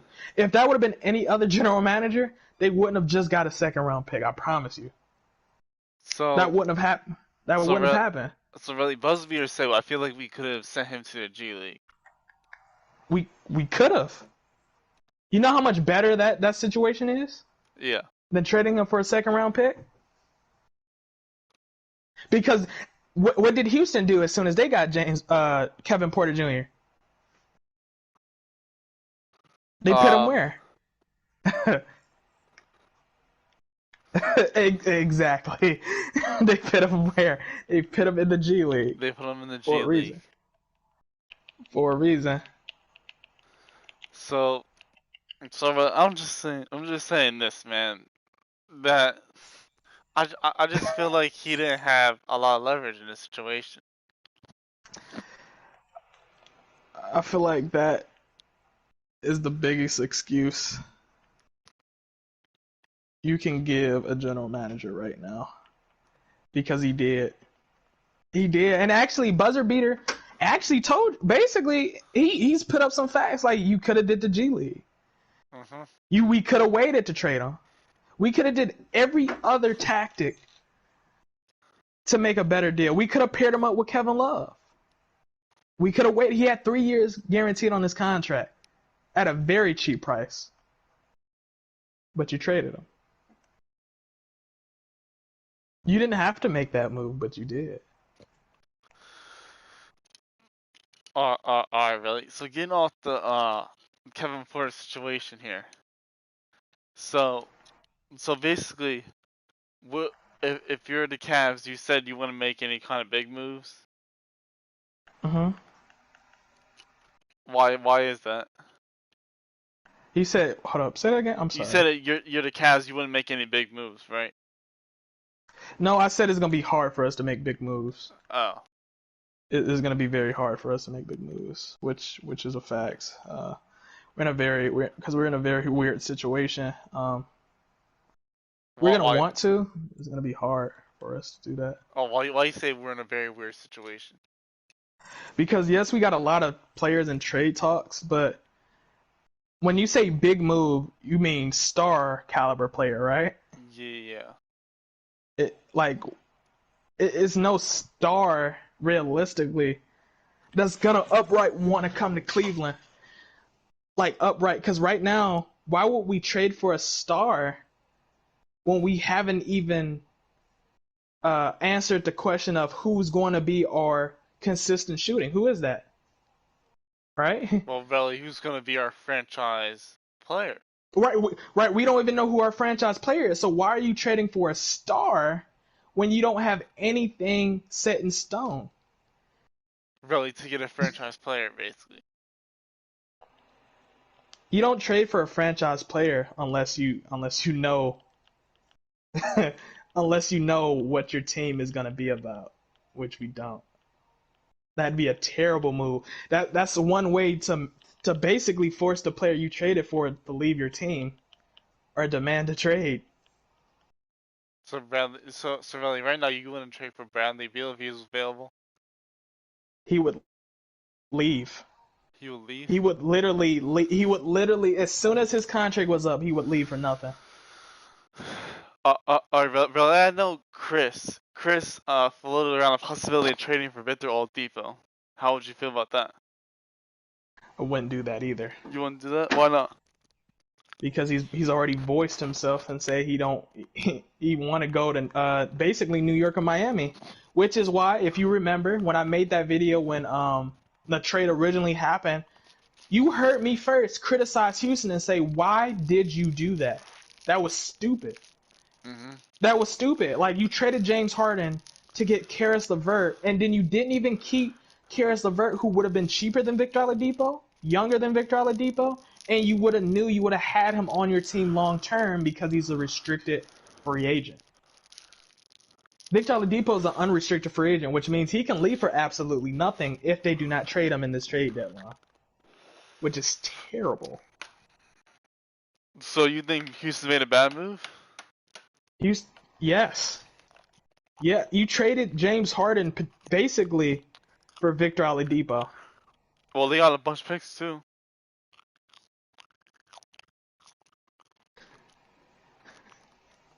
I mean, they got a bunch of picks too. Yeah, I think we both know that's. Yeah, that's an L. I think we yeah, I That's an think L. we both know that's not for James Harden. You gave up the best asset, and every other team got a better deal than you. Well, really, who you think the winner was out of that deal? Cleveland, no bias. Cleveland was the winner. Uh, Brooklyn, Brooklyn obviously was the one. Okay, so you got to break this in tiers, right? Mhm. Right. Because Brooklyn, Cleveland, and the Nets won. Right. It Yeah. was tied because Cleveland ended up getting a lot more. Like they got assets for literally giving up a second round pick Mhm. and Dante Exum. Right. They got Jared Allen, Taurean Prince for free. Like for free. And I feel like I'm missing somebody, but I might not. And then the Nets obviously got James Harden, right? That's making them finals contention, confirming it. And Indiana Pacers was able to unload a terrible contract who was asking for a lot of money for an extension for a younger guy whose contract is guaranteed for their future Mhm. while still being playoff contention. But really, just we Houston, on the just. other hand, this Oh. took a bad contract who's going to leave potentially. They got John Wall, who's my favorite player, but is a very untradeable. It's very hard to trade a contract like that at his age. And Christian Wood went down, but that was a great move. But everything else, that didn't help them rebuild. Like if they really wanted to rebuild, you got Kevin Porter Jr., you keep Karis LeVert, and you let them run the show. Mhm. But they didn't do that. So really, we just heard it's official. Blake Griffin just screwed deal with the Brooklyn Nets. Mm-hmm. So, so really, knowing all this, Andre Drummond, you said you think the Knicks will trade for him. Mm-hmm. Uh, so, so why you pick the Knicks over the Raptors? Because I feel like the Knicks realistically have the assets that Cleveland would want, like Kevin Knox and Frank Ntilikina and others that we would potentially really want.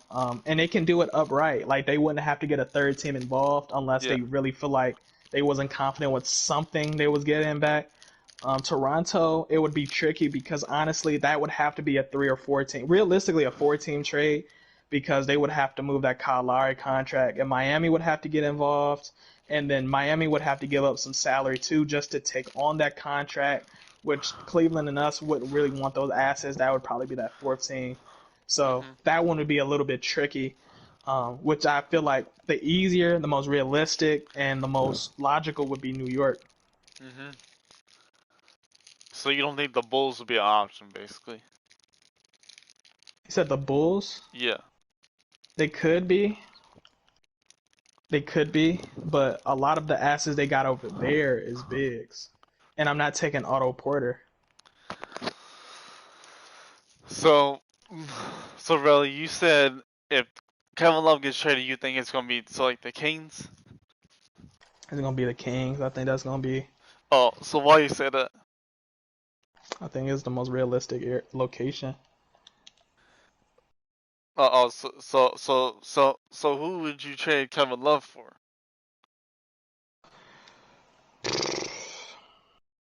You obviously we have to take like Marvin Bagley or whatever. But